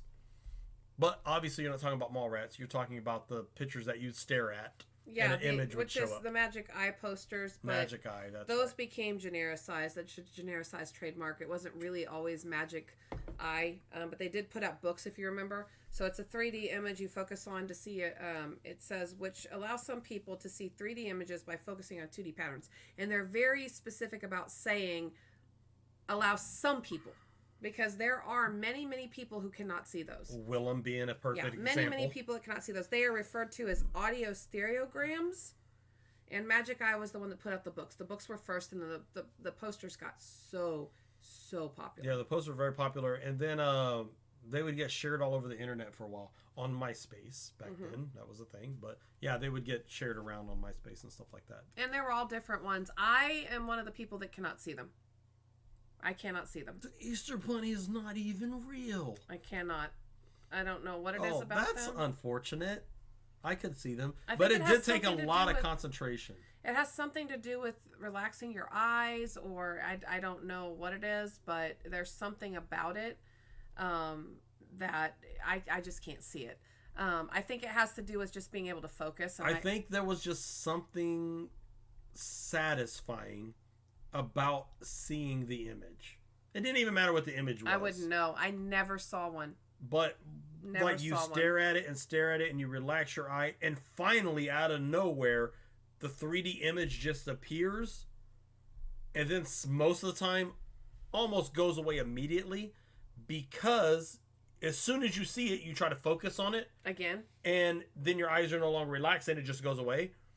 But they're just, I don't know what it is. It's just something satisfying about the image showing up, and you're like, oh my god, it just showed up. You know what I mean? It's just something satisfying about it. I don't know. I also have a problem with those ones where it's like, is it a witch? John said he could never see him either. Is it a witch or is it a lady? That's probably why we don't like them. He said he didn't care for them either. Well, that's more of an optical illusion thing. Well, I guess so was the Magic Eye thing. It's an optical illusion, yeah. But yeah, you're talking about the one where if you turn it upside down, it's a pretty lady, a princess. And if you turn it right side up, it was the witch or whatever. Yes, I have a big problem with those. I'm having huge issues with the pictures, so I'm just going to skip through stuff. Okay. That really frustrates me because I spent an entire... She did spend a lot of damn time. I was trying to play board games with her and do all kinds of fun stuff. She's like, I got to find all this stuff for the podcast. So now we could have been playing board games because she don't have them anyways. No, because I lost all my photographs, which is frustrating. Okay. Next one is one that I don't know a damn thing about, so I'm going to let you talk about it because I don't know anything about these other than you and about how... But I know about them. Is it Pogs? No, not yet. Oh, okay. Oh, not yet. So that is one of your things. She actually had this conversation earlier. She's like, sometimes you say shit that I'm going to cover later and it frustrates me. And I'm like, I'm sorry. I'll keep my mouth closed. No, it doesn't frustrate me. I'm just not ready. Oh, she's not ready for the because pogs. I can't just find pictures in 8,000 photographs. Yeah. Like I'm doing right now. So what am I going to talk about? Are you going to put it on the screen? Oh, we have it? Oh, I thought you didn't have it. I apologize. Oh, are these homies? I don't know anything about these things. I love the homies. Yeah. I had one with I couldn't tell you any of their names, though. It's been so long. I had one with their names, but... So the homies were... I didn't know they became a sensation. I thought it was just me and a few select friends that traded them. The homies, if I'm not mistaken, came exclusively from gumball machines. Well, I call them gumball machines. So the vending machines. Gumballs. They weren't producing gumballs. But you know how you have the machines that, you know, you could put the 50 cents in and push it and a tattoo comes out or a sticker. Or some of them have the little ball that comes out and you get a ring, a fake ring or whatever. Well, there was a homies one. I guess it's just toy vending machines, or yeah. I don't know what you would call them. And they were Latino collectible figures, and they represented the Latino culture. So you had everything from, as you can see here, police officers to cholos to chicas to, it was just it was basically every single Latino stereotype in the world. Yeah, it was weird. There was a homie made after that stereotype. Yeah. And they were extremely cute. I liked the way they looked. They were fun. And I did collect them. They had crazy names. I wish I could find it. I don't remember any of their names because this was a really long time ago. It was when I used to bowl in San Marcos, Texas on League. And they had a vending machine in there. And me and some other bowlers would, every league night, we would spend $1 each and go buy homies. And we would trade... Because you didn't know what you're going to get. It's random because it was a vending machine. So if I got a double of this homie, I would trade. You know, we would come to the bowling alley with our bag of homies, and we would buy our dollars worth that league, and we would trade. So funny. That's just so funny. We would trade our homies so that we could collect. And there was series. Like they had Series 2, Series 3, Series 4, Series 8, Series 12. Like it went on for a long time. I don't have one homie anymore, and that makes me sad. I have no idea where they went. So if anybody knows where what you I can get did some with homies, them, he's really... I'm sure you can find them on eBay or something. Probably. I forgot all about them until you just said that. Mm-hmm. Those were so fun. I loved collecting homies. Yeah, so I don't know anything about the little homies other than hearing him talk about them. So you didn't even know about them until I told you about them? No, nothing whatsoever. Oh, that's sad. No. That was a lot of fun for me. I didn't know it became a big thing. I thought it was just a local thing for us at the bowling alley, but... No, I mean, I've seen them, but I've not experienced them myself. I've never bought one. I've seen them in stores before, though. I just didn't know what the heck they were. I'm like, what in the world is that? I'm going to have to skip a lot of stuff. That's unfortunate, but it is very unfortunate. What it is. So let's talk about the one that you brought up because that's... Oh, here we go. I'm sorry. Here's the little homies with the names. Let's look at some names real quick. So there is Mr. Clean, Tiny, Bouncy, Shy Girl, Sapo Chongo, Laughing Boy, Flaca, who's skinny, of course, and then Big Loco, and then Big Vato. Big Vato. And you see here, I think that's Series 13. Yeah. So that's, I mean, it went on for a really long time. That's Tiny. I remember Tiny. Yeah, John, I think you're right. It's like an iteration of the Garbage Pail Kids, yeah. Well, Garbage Pail Kids were kind of puns, you know, in a way. Yeah, Garbage Pails were like these were based on actual stereotypes and whatnot. We'll talk about the one that you brought up. What I bring up? Pogs. Yeah. So Pogs. Everybody played Pogs. AKA milk caps is what they originally started at in Hawaii, I believe. Yeah, they started in Hawaii during... actually, they said they started... You're not going to believe this is another thing that you didn't realize. 1920s and 1930s, although they became a fad in 1995. Okay. Yeah. Wait, in 1995? That's... I was doing it before it was a fad then because... Well, it is the official fad of 1995. I graduated high school in 93 and I was playing with these in junior high and high school. I don't know what to say. I guess we were just ahead of the time. Pogs. But you made a game out of it. Mm-hmm. Yeah, you would... You remember how you played? Yeah, you had a tube it's been a long time, but you had a tube and you'd stack your pogs in the tube, and then you'd flip the tube upside down and you would lift it and it would make a stack of them. And then somebody would take they had a large, kind of like when you play marbles, you have the big marble. You had a metal pog that was like, and you would bang it on the top. And then whatever ones and they went, would boom. Yeah. And then whatever landed on the ground, you would be able to take from your opponent. Yeah. And it was basically a way to trade pogs, but without saying, I want that one. Instead, you would just get whatever popped off the stack. Yeah.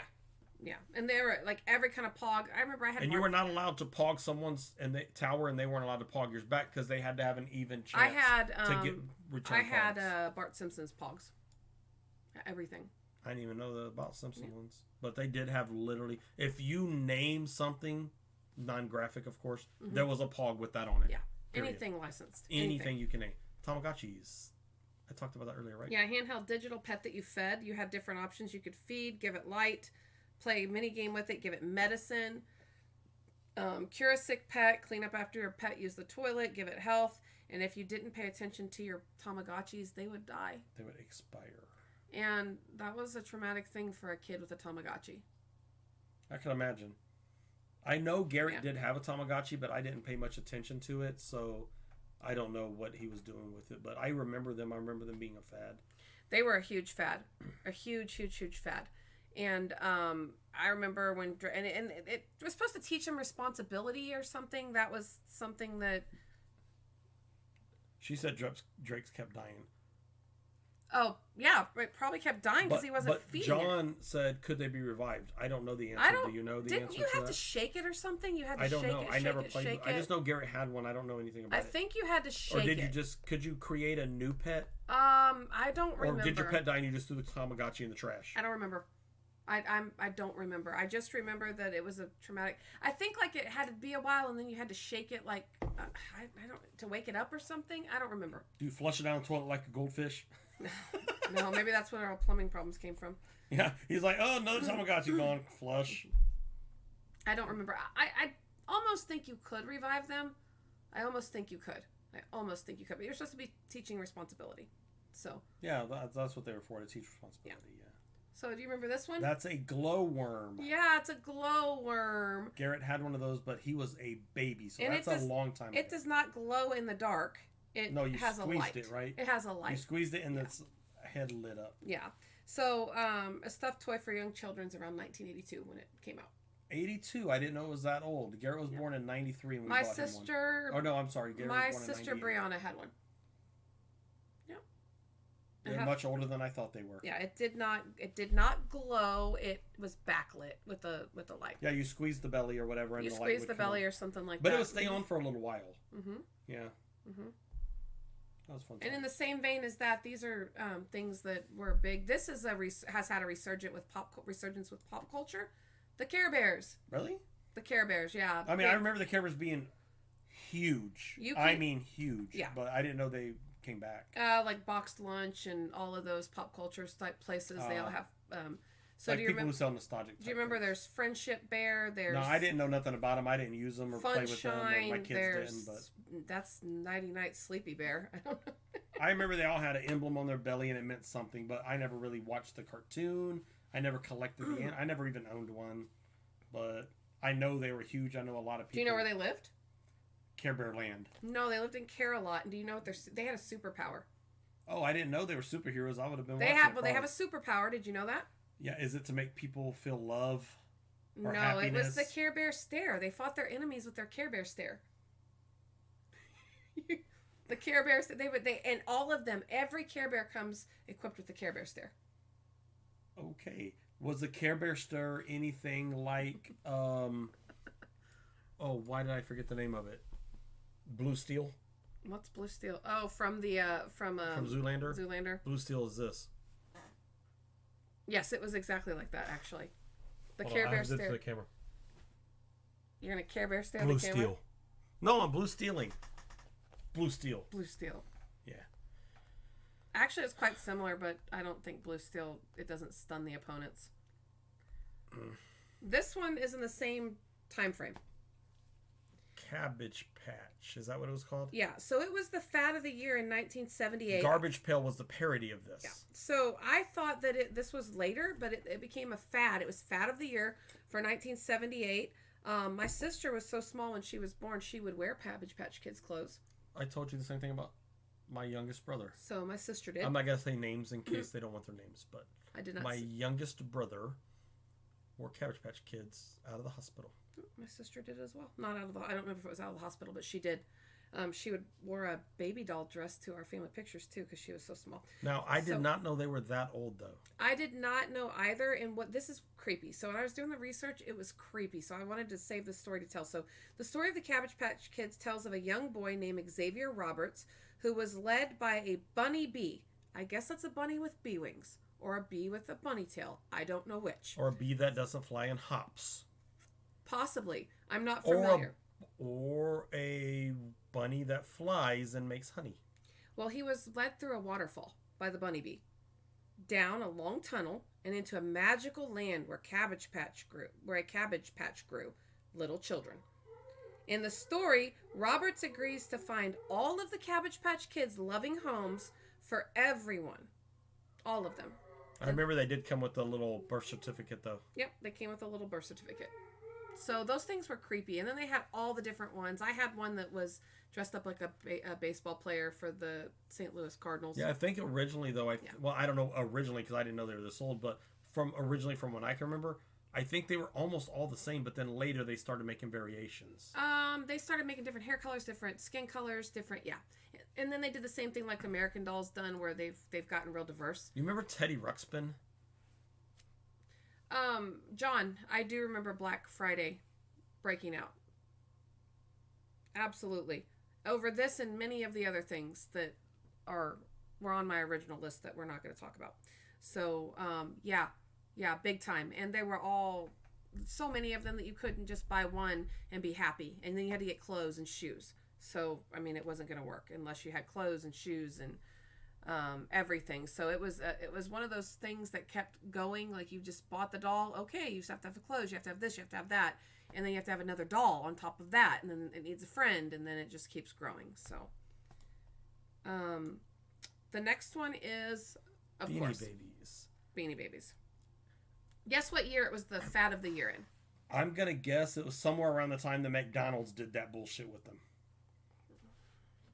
So that would probably been around 99. Weren't the babies the Yeah, they were little bitty ones that they did in the Happy Meals. Yeah. So I'm going to guess that was somewhere around 99 or 2000. So they were the fad of the year in 1993. Damn, earlier than I thought. Yeah, during the last, it said, but they emerged majorly by the end of the 90s, and they have been cited as being the world's first internet sensation in 1995. Oh, they all over eBay and stuff, like tons of money. They were collected not only as toys, but also as a financial investment due to the high rise in value for particular ones. Mm-hmm. But the ones in the Happy Meals, I believe, were small. Yeah, they were small, but they were highly sought after. Yeah, the teeny beanies? Was it called teeny? I thought they were just Beanie Babies. They were Happy Meal Beanie Babies. Teeny beanies, I think. Maybe. I don't remember. Our Drake had tons of them. This one I don't know if you'll remember or not. And I'm only going to go through toys and then I'm going to stop, which is just this one and one more. Oh, what are we looking at? I'm going to enlarge a little bit. Nope. So those are CraZy Bones. Okay. They were collectible figurines that became popular in the late 90s through 2000. You would line up 5 CraZy Bones about 6 inches apart, and then you would throw the first CraZy Bone in the air and try to pick up a second one before the first one came down. To me, it's Jacks. It's like Jacks. But with... Yeah. Yeah. No, they weren't pencil toppers, John. But they actually... they were just really hard plastic. So they were collectibles, because they were but all they made different. A game out of it. They were all different, and they had a color scheme. Kind of like Pogs. It was a game, but they were collectibles. Yeah. Yeah.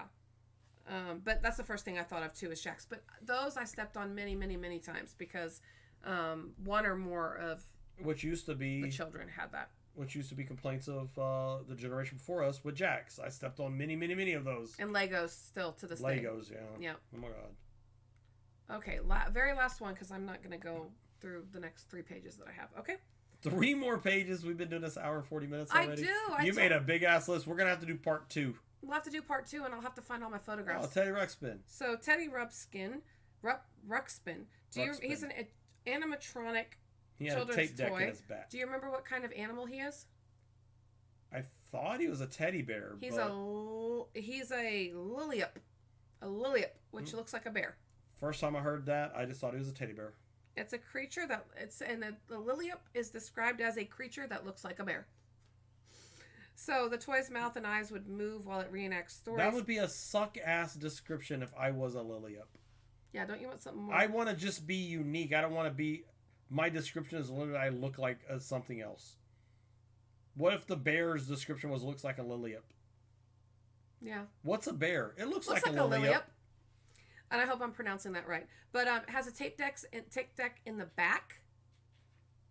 And it would read your stories to you. Yeah. Would read your stories to you. And I don't know, John, if it wasn't allowed, it wouldn't surprise me if it wasn't allowed on the plane. That thing was crazy weird. I have another one that's even weirder than that one. If I wanted to talk about it under my toys, but I couldn't find the photograph of it. So I'll bring that one up too, because it might have been this one, John, that wasn't allowed on the plane. The Furby. The Furby. Oh, I remember Furby. Yeah, the Furby. I don't remember much about them, but they talked or something. They had eyes that moved, right? Like really hard eyeballs. Yeah, and so the Furby is also another kind of weird animal. It's supposed to resemble a hamster and an owl. Like it says hamster/owl-like creature. It continued to sell from 1998 till 2000, until after 2000. Over 40 million Furbies were sold during the 3 years of production. Speaking capabilities were translated into 24 languages, which I don't understand that because I don't know what the hell they're saying. So how did you translate that? Yes, Furbies made me think of Gremlins also. Also, since we didn't talk about it, I'm going to go ahead and mention this one because this is one I remember. Tickle Me Elmo. That was crazy. Talk about getting killed at holidays. Man, because I remember my oldest son, that's what he wanted. I don't even know if that's what he wanted. He was so little. That's what you wanted to get him. But that's what we wanted to get him, period. Yeah, that's how that works. Yeah, that's what we wanted to get him. He was like 2. He could give a shit less. He doesn't care. But here's the thing. I bought him one at Toys R Us. It became a fad. I wouldn't say it was a fad. It was just the most sought after Christmas gift of that year. And let's say I bought it for him around July. So there was just lots of them. Mm-hmm. Well, come November, they were sold out. But we had his wrapped in the closet for Christmas. They caught on quick. I wanted to sell it. Because I think I paid like $35 for him. People were selling for $200. I'm like, I'm going to sell it. And his mom wouldn't let me. I couldn't get one because I waited too long. Mm-hmm. And I ordered one from eBay. And it came to the house and it smelled like it was in a smoke factory. Like the people obviously smoked at their house. And when we opened up that Furby, and our son has asthma, so what good are you going to do with a smoky ass bear? I mean, it's not a bear, it's an Elmo. What is Elmo? Oh, you said Furby. You meant I meant Elmo. What He's is a Muppet. Elmo? No, but what? He's not. What is any Muppet other than Big Bird? Yeah. So anyway, they're all just Muppets. He just smelled so bad, so bad, bad. Well, I had one before they were sought after. They were going for $200, and I wanted to sell it. His mom was like, "No, that's his Christmas gift. That's wrong." I'm like, "He's freaking 2. He'll never know, and I can buy him one in January at normal price at Toys R Us again." They were big for a while. So that's what I have for. Sorry about the malfunction with the pictures. It slowed me down quite a bit, and it also got me off. I think somebody thinks you're my daughter. I don't think so. I think somebody's being facetious. I would think maybe. Because if anything, I'm the son. I'm the one that looks young and cool. Okay. He is younger. So I am younger. That's a fact. He reminds me of that all the time. All the time. Especially when January comes around. So we have a few options then because of what happened today and the fact that we ran long, which I told you we would run long. Yeah. And you told me you wanted 44 minutes. You told me you wanted to run long. I I like running long. So what I had planned for next Sunday at 6 was a slogan guess. Like I tell you the slogan and you guess what product. Oh, I can do that. And then I also have it where I tell you the TV show or the movie and then you like a description of it and then you guess what it is. So we can do that and then come back the following Sunday and finish up on fads, or we can do fads for a second time. It's up to you. It's up to you. Whatever you want to do. Okay. I would like to do like a logo game. That would be fun. Okay, so it's slogan, not logo. Not logo, slogans. Oh, that's harder. Yeah, so I can do logos too. We'll mix it up. Okay, we'll do slogans and slogans. But slogans because some slogans are obvious. Right.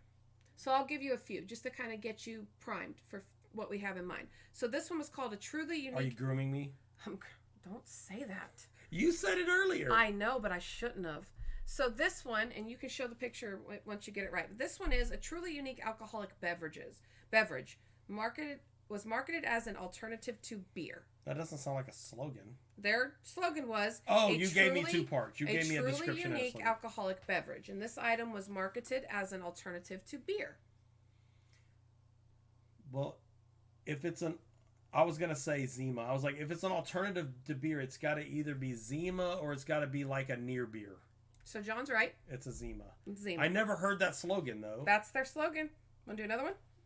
Okay. Okay. Just to get you ready for next week. Okay.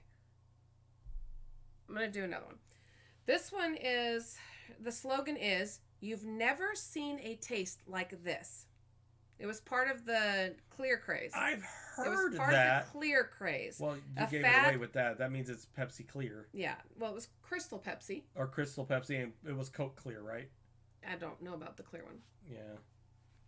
So Crystal Pepsi, I'm working on it. Crystal Pepsi. By the way, that drink was disgusting. Did you know? It didn't taste like Pepsi. It was disgusting. You want to do another one? Sure, why not? Okay, do another one.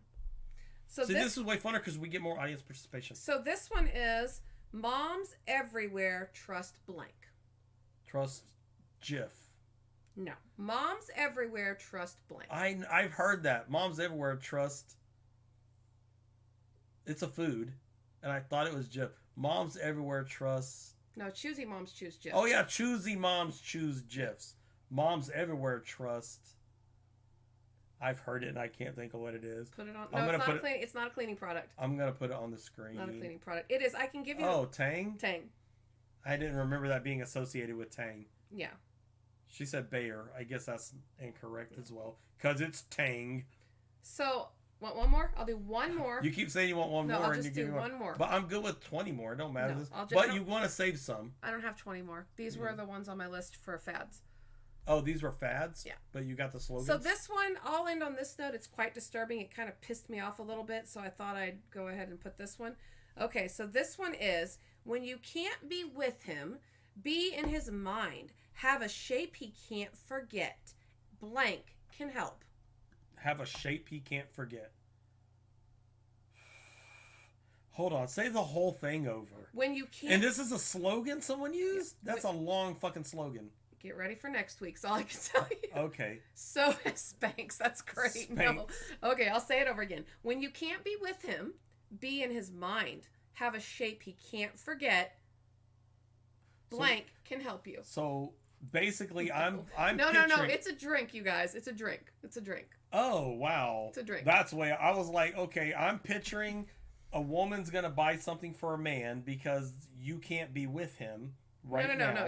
You're going the wrong direction with this. When you can't be with him, be on his mind. Have a shape he can't forget. Have a shape he can't forget. A shape? What the hell does that have to do with the like drink? Your figure. Is this Tab? It is. Oh, I was just guessing that. I never heard that slogan, but I know Tab was marketed as a fitness soda or a weight loss soda. Like there's any such thing as a freaking weight loss soda. But... So Tab is Diet Coke as a Diet Cola produced by Coca-Cola Company between 1963 and 2020. It was Coca-Cola's first diet drink. Yeah, and that pissed me off. I'm like, come on, drink. First of all, you have to look good to be on his mind by having a nice shape, and second of all, drink a soda. Drink a soda to get that figure you're looking for. No. You need a nice figure. You need to drink soda. Yeah. Wow. Yeah. So it sound like fun for next My week? mom had Tab, and I tried it. I drank one of her Tab gross. one time. It was not as bad as Crystal Pepsi. Crystal Pepsi is probably the worst soda to ever be invented. It was so bad. It was so bad. So you have the idea for next week? Yeah, so is that what you want to do? So not logos, slogans, but maybe if I don't have enough, I'll do logos as well. There's actually a logo game. We actually have a logo board game on the shelf over Yeah, there. we do have a logo board game. So yeah, that's what I have in mind for next week at Sunday at 6 o'clock. I did like Jolt. You know what though? Jolt was not the most tasty soda, but it wasn't bad. But it wasn't bad. But it had a lot of caffeine, and that's why it was called Jolt. So Sunday is the 10th at 6 o'clock, and we'll come back and we'll talk about slogans. And maybe I'll have some hints, because this one, the Tab one, kind of threw you off a little bit. Watch out, Lulu. Which is interesting. And we have a Here comes our dog. All right. That's all I got. The dog wants some attention. He wants some attention. All right, so we'll be back at Sunday. Get down, baby. Whether you're watching this live, whether you're watching it later, we're going to be uploading this to YouTube, or whether you're watching on Twitch, please click the follow button so you'll know when we're going live. We love the new followers. And we'll see you next Sunday. 6 o'clock.